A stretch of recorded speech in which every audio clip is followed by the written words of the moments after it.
pada manusia. Pernahkah kalian membayangkan tentang sistem peredaran darah? Sistem peredaran darah manusia sangat penting untuk kelangsungan hidup manusia. Dengan adanya sistem peredaran darah, maka oksigen dan sari-sari makanan bisa diterima oleh semua organ tubuh. Maka kita harus memahami tentang sistem peredaran darah agar kita bisa menjaganya. Baik, sebelum kita membahas tentang peredaran darah pada manusia, mari kita mengenal organ peredaran darah tersebut. Organ peredaran darah yang pertama adalah jantung, kemudian yang kedua pembuluh darah, dan yang ketiga adalah darah. Jantung manusia terletak pada bagian dada sebelah kiri. Jantung berfungsi untuk memompa darah ke seluruh tubuh, dan jantung berukuran sama seperti ukuran kepala tangan masing-masing pemiliknya. Bentuk jantung seperti di gambar. Jantung terdapat 4 ruang, dan untuk memudahkan kita mempelajari mengenai ruang jantung, maka penempatan jantung kita ubah menjadi seperti ini. Dan masing-masing ruang jantung seperti pada gambar. Nah, mari kita bahas tentang ruang jantung secara detail atau secara lebih dekat. Yang pertama adalah serambi kiri, kemudian yang kedua adalah serambi kanan, selanjutnya yang ketiga adalah bilik kiri, dan yang keempat atau yang terakhir adalah bilik kanan. Agar darah dalam ruang jantung tidak bercampur, maka jantung mempunyai katup atau sekat yang biasa disebut dengan katup jantung. Berikut letak masing-masing katupnya.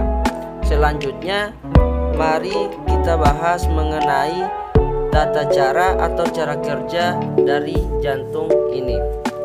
Fungsi jantung adalah memompa darah. Jantung menjalani proses relaksasi atau diastol, di mana otot jantung mengundur sehingga jantung seperti mengembang, dan letak darahnya masih di serambi seperti pada gambar berikut.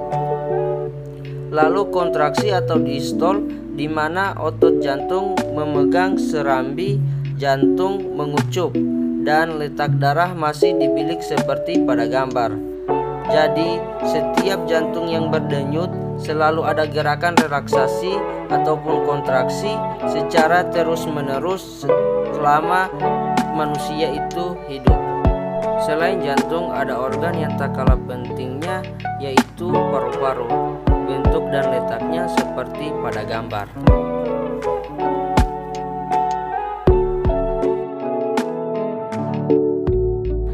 Nah, berikutnya kita akan belajar tentang jenis-jenis pembuluh darah. Pembuluh darah yang pertama adalah pembuluh arteri. Arteri atau pembuluh nadi yaitu pembuluh darah yang membawa darah keluar dari jantung, biasanya berwarna merah. Gambarnya seperti berikut. Terlihat itu ada pembuluh nadi terbesar yaitu aorta, lalu pembuluh nadi, kemudian ada pembuluh kapiler. Pembuluh kapiler adalah pembuluh yang menghubungkan pembuluh darah langsung ke organ tubuh manusia. Pembuluh ini sangat-sangat kecil sekali. Lalu berikutnya ada pembuluh balik yang mengantarkan darah kembali ke jantung. Ada pembuluh arteri pulmonalis yang mengantarkan darah dari jantung ke paru-paru, dan kemudian ada pembuluh vena pulmonalis yang mengantarkan darah dari paru-paru kembali ke jantung. Berikutnya adalah proses saat jantung berdenyut. Seperti yang sudah dijelaskan di awal, jantung berfungsi memompa darah ke seluruh tubuh. Maka beginilah cara kerjanya. Saat relaksasi, bentuk jantung mengembang dan darah masih berada di dalam serambi kanan dan serambi kiri. Katup terbuka dan darah menuju bilik. Saat berkontraksi, bentuk jantung mengucup dan darah mulai dipompa keluar dari jantung menuju pembuluh darah, ke paru-paru dan ke seluruh tubuh, lalu kembali ke jantung lagi. Proses tersebut secara terus-menerus sehingga terjadi setiap jantung berdenyut.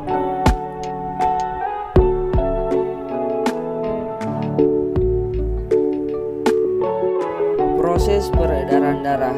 Darah di serambi kiri menuju ke bilik kiri lalu menuju ke pembuluh darah, kemudian berkumpul sementara di aorta, lalu ke seluruh tubuh melalui pembuluh nadi atau arteri. Setelah itu mengalir melalui pembuluh balik atau vena menuju ke serambi kanan dan lanjut ke bilik kanan, lalu menuju ke arteri pulmonalis.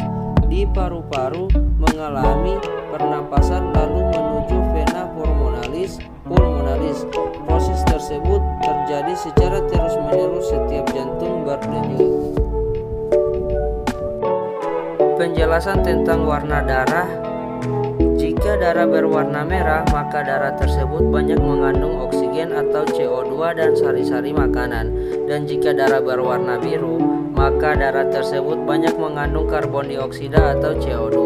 Berikut penjelasan tentang warna darah pada peredaran darah. Saat darah menuju paru-paru, darah masih berwarna biru sehingga banyak mengandung karbon dioksida atau CO2. Tetapi saat kita bernapas, kita menghirup O2 atau oksigen. Oksigen inilah oleh darah sehingga warna darah menjadi merah lagi karena banyak mengandung oksigen. Saat itulah karbon dioksida atau CO2 dikeluarkan melalui hidung. Di saat yang bersamaan, saat darah menuju ke seluruh tubuh kecuali paru-paru, darah masih berwarna merah karena masih mengandung oksigen. Tetapi setelah oksigen dan sari-sari makanan dipakai oleh tubuh, darah banyak mengandung karbon dioksida atau CO2 dan akhirnya berwarna biru.